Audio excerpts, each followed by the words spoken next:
Il y a environ 40 ans, si vous étiez resté seul dans une forêt glaciale d'Europe en entendant des pas s'approcher dans l'obscurité, il y avait une chance que ce ne soit pas un animal, et que ce ne soit pas non plus un Homo sapiens, parce qu'il fut un temps où nous n'étions pas les seuls humains sur Terre. D'autres espèces humaines marchaient sur la planète en même temps que nous. Certaines étaient plus fortes. Certaines ont survécu plus longtemps. Certaines supportaient des climats qui détruiraient la plupart des humains modernes en quelques jours. Et certaines ont disparu si complètement qu'on a presque l'impression qu'elles n'ont jamais existé. Aujourd'hui, il ne reste que nous. Et peut-être que la question la plus troublante de toute l'histoire humaine est celle-ci. Qu'est-il arrivé à tous les autres? Pendant la majeure partie de la préhistoire, humain ne désignait pas une seule espèce. La planète était occupée par différents types d'êtres humains vivant en même temps, essayant de survivre dans le même monde brutal. Certains chassaient dans les forêts glacées d'Europe. D'autres traversaient les déserts d'Asie. Certains vivaient sur des îles isolées entourées de créatures gigantesques et de prédateurs mortels. Et puis, un par un, ils ont disparu. Sans grand monument. Sans archives écrites. Sans adieu. Seulement le silence. Et le plus étrange, c'est qu'il n'existe pas une seule réponse pour expliquer cela. Il n'y a pas eu de guerre finale entre espèces humaines. Il n'y a pas eu de vainqueur absolu. Il n'y a pas eu une seule catastrophe qui les a tous effacés d'un coup. Ce qui s'est passé semble bien plus effrayant que cela. Cela semble avoir été lent. Des populations petites qui se retrouvaient isolées. Des changements climatiques détruisant des environnements entiers. La faim. Les maladies. Trop peu de naissances. La compétition. Le mélange génétique. Les accidents. Les éruptions. Des hivers trop longs. Et peut-être, dans certains cas, simplement de la malchance. Homo erectus, par exemple, devrait être l'une des espèces les plus respectées de l'histoire humaine. Ils sont apparus il y a presque 2 millions d'années. C'est si lointain que le cerveau humain a du mal à le comprendre. Pour comparaison, notre propre espèce existe depuis environ 3,000 ans. Homo erectus a vécu pendant plus d'1 million d'années. Imaginez cela. Des civilisations entières apparaissent et disparaissent en quelques milliers d'années. Des pays semblent permanents, mais ils ne le sont pas. Des langues meurent, des empires s'effondrent. Et pourtant, pendant des centaines de milliers de générations, Homo erectus a continué à survivre. Ils marchaient sur de longues distances. Ils chassaient. Ils utilisaient des outils. Ils maîtrisaient le feu. Ils ont quitté l'Afrique bien avant nous. Si vous en voyiez un de loin, vous reconnaîtriez peut-être quelque chose d'humain en lui. La forme du corps semblait plus moderne que celle des espèces précédentes. De longues jambes, des bras plus courts. Un corps fait pour marcher pendant des heures dans des paysages ouverts. Mais le visage serait différent. Un crâne plus bas, un front incliné, des sourcils épais, une expression lourde. Et malgré cela, ils ont dominé le monde pendant une période incroyablement longue. Jusqu'à ce qu'ils cessent d'exister. Les derniers vestiges connus apparaissent sur l'île de Java, en Indonésie. Après cela, le silence. Peut-être que les changements climatiques ont fragmenté leur groupe. Peut-être que de nouvelles espèces humaines ont occupé les mêmes territoires. Peut-être que leurs populations sont devenues trop petites pour survivre. Nous ne le savons pas. Et cela révèle déjà quelque chose de dérangeant sur l'évolution humaine. Survivre longtemps ne signifie pas survivre pour toujours. Puis vinrent les Néandertaliens.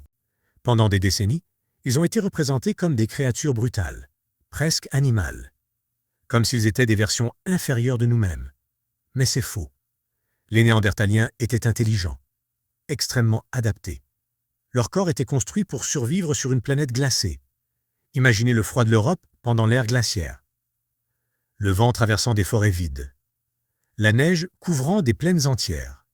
L'obscurité tombant tôt. Peu de nourriture. Des animaux énormes errant dans la glace. Maintenant, imaginez chasser dans cet environnement avec des lances en bois.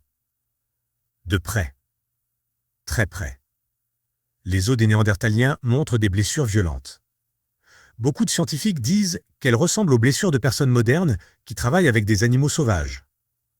Parce que chasser des mammouths, des bisons et des cerfs géants exigeait de s'approcher suffisamment pour mourir. Et malgré cela, ils ont survécu pendant des centaines de milliers d'années. Ils prenaient soin des blessés. Ils fabriquaient des outils complexes. Ils utilisaient le feu. Ils enterraient probablement leurs morts. Peut-être créaient-ils même des symboles et de l'art. Ce n'étaient pas des monstres des cavernes. C'étaient des humains d'un autre genre. Puis nous sommes arrivés.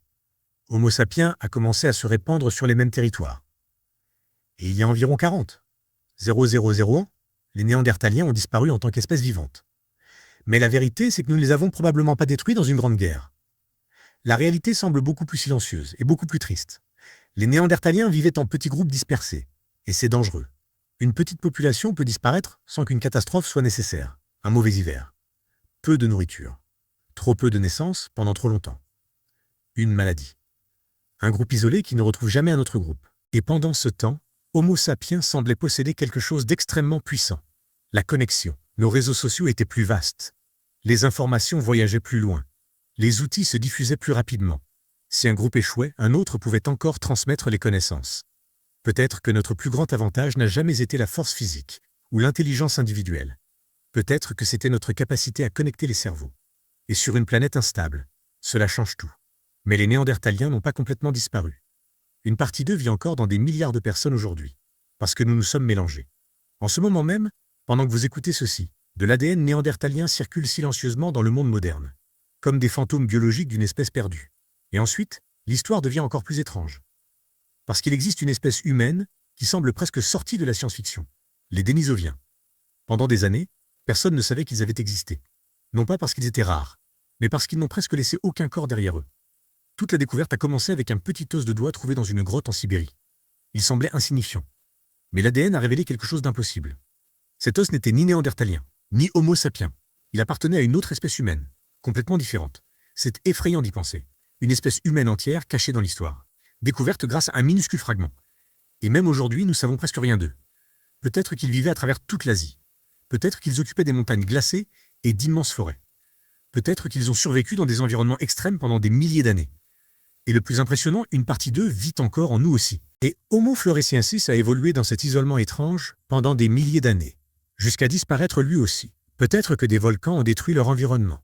Peut-être qu'il n'y avait plus assez de nourriture. Peut-être que notre arrivée a accru la pression sur des populations déjà fragiles. Parce que sur de petites îles, il n'est pas nécessaire d'avoir une apocalypse. Une mauvaise série d'années suffit. Moins d'eau, moins de chasse, moins de naissances, plus de compétition. Et une espèce entière peut disparaître. Alors pourquoi avons-nous survécu? C'est là que l'histoire devient dangereuse. Parce qu'il est extrêmement tentant de croire que nous avons survécu parce que nous étions supérieurs. Mais les preuves ne montrent pas cela de manière si simple. Les Néandertaliens étaient résistants. Les Denisoviens supportaient des environnements extrêmes. Homo erectus a survécu bien plus longtemps que nous n'existons aujourd'hui. Alors, peut-être que la vraie réponse est plus inconfortable. Peut-être que la survie ne dépend pas du fait d'être le meilleur. Peut-être qu'elle dépend de l'adaptation, de la connexion, de la flexibilité, de la coopération, du nombre, du mouvement et de la chance. Beaucoup de chance. Parce que l'évolution ne crée pas des espèces destinées à gagner pour toujours. Elle crée seulement des espèces capables de survivre, pour le moment. Et cela change complètement la manière dont nous nous voyons. Nous ne sommes pas le sommet inévitable de l'évolution humaine. Nous sommes simplement la dernière branche restante d'un arbre qui possédait autrefois beaucoup d'autres branches vivantes, un arbre rempli d'humains différents. Des humains qui ont ressenti la peur, qui ont chassé, qui ont survécu au froid, qui ont protégé leur groupe, qui regardaient le feu pendant la nuit en essayant simplement de rester en vie jusqu'au lendemain. Et maintenant, ils ont tous disparu. Sauf nous.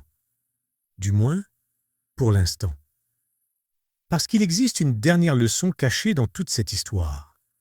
L'extinction n'arrive pas seulement aux espèces faibles. Elle arrive aux espèces isolées, spécialisées, peu nombreuses, mal préparées aux changements rapides, aux espèces qui croient que le monde restera stable pour toujours. Et peut-être que la partie la plus effrayante est celle-ci. Toutes les autres espèces humaines pensaient probablement elles aussi qu'elles continueraient d'exister,